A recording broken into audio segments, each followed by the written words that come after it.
Isang magandang araw para sa lahat ng mga electric cooperatives, mga member consumer owners at sa buong sambayan ng Pilipino.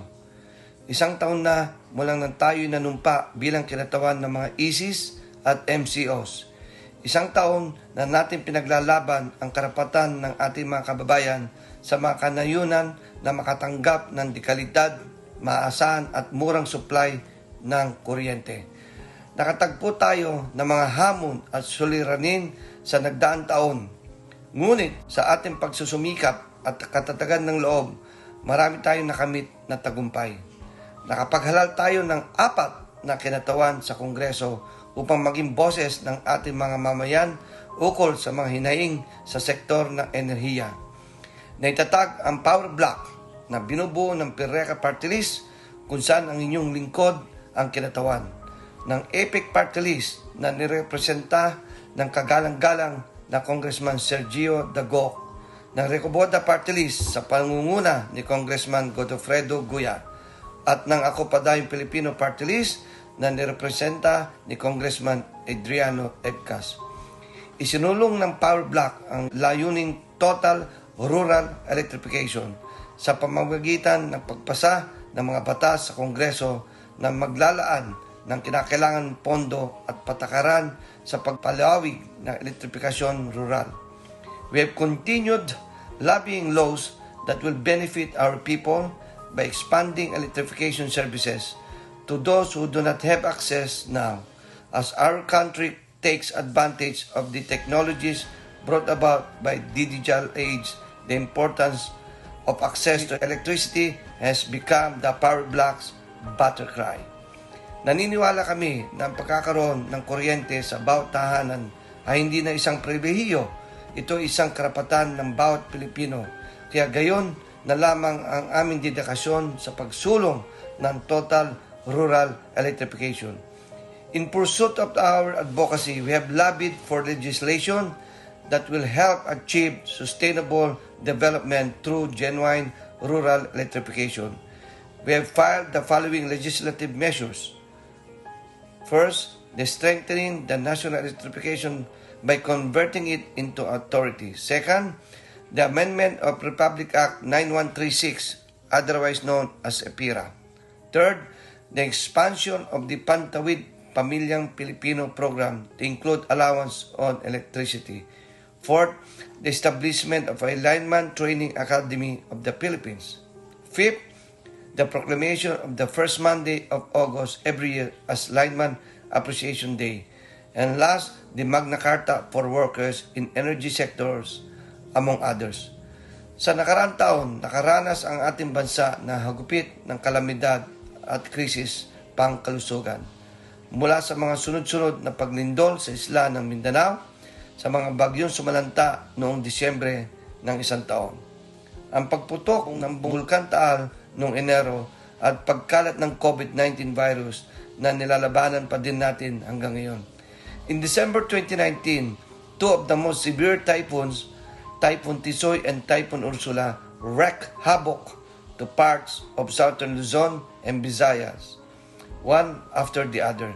And as if Mother Nature was testing our resilience, Ursula unleashed its intensity right before Christmas.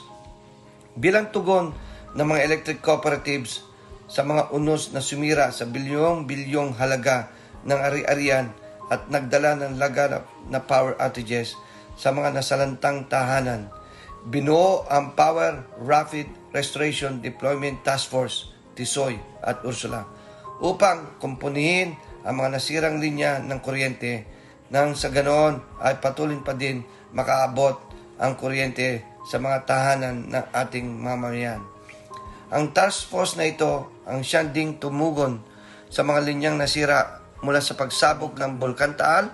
Siniguro rin ng PIRRECA kasama ang NEA at One Easy Network Foundation na makapagbigay ng tulong sa ating mga kababayang naapektuhan ng pagsabog ng Bulkan Taal sa pamamagitan ng pagbibigay ng relief packs sa Batalek 1 at Batalek 2.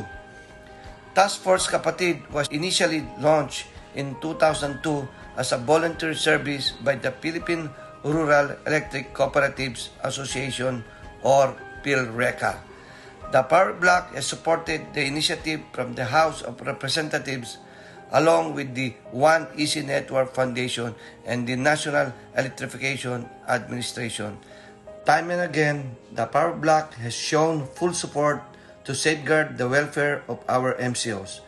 Sa kasalukuyan, naharap ang buong mundo sa isang pinakamahirap na pagsubok ng ating henerasyon. Mahigit 14 na milyon na naapektuhan ng COVID-19 virus sa buong mundo at mahigit 70,000 na sa ating bansa. Maraming kabuhayan ang naapektuhan dahil sa pagsasara ng mga trabaho upang mapigilan ang pagkalat na infeksyon. Dagdag pa sa kawalan ng mga hanap buhay ng ating mga mamamayan ay ang pagtaas ng bayarin ng mas madalas na konsumo ng mga kinakailangan utilidad. Bilang ambag ng electric cooperatives, inulunsad ang Pantawid Liwanag Program upang kahit papaano ay maibsan ang gastusin ng ating mamamayan. Ang Pantawid Liwanag Program ay isang corporate social responsibility program ng PhilReca, kasamang National Association of General Managers of Electric Cooperatives or NAGMEC, sa pamagitan ng pagpapatupad ng 121 electric cooperative sa buong bansa na ipakita na natin sa sambayanang Pilipino ang tibay ng pagkakaisa ng buong sektor natin. Under the Pantawid Liwanag Program, over 3 million households received subsidies for their electricity bills during the months under the enhanced community quarantine. This equated to over 400 million pesos worth of electricity which was granted for free to our lifeline consumers. Dagdag pa rito, patuloy pa rin ang pagbibigay ng serbisyo ng ating mga kasamahan sa mga electric cooperatives upang hindi maantala ang pagdaloy ng supply ng kuryente sa ating mga tahanan. Ang ating mga lineman, meter readers at mga electric cooperatives personnel ang mga nagsilbing frontliners ng sektor ng enerhiya. Nananawagan rin ang Power Block sa mga generation companies, transmission companies, sa ERC at sa Department of Energy na magbigay ng karapatang konsiderasyon sa mga consumer para sa mga power bills.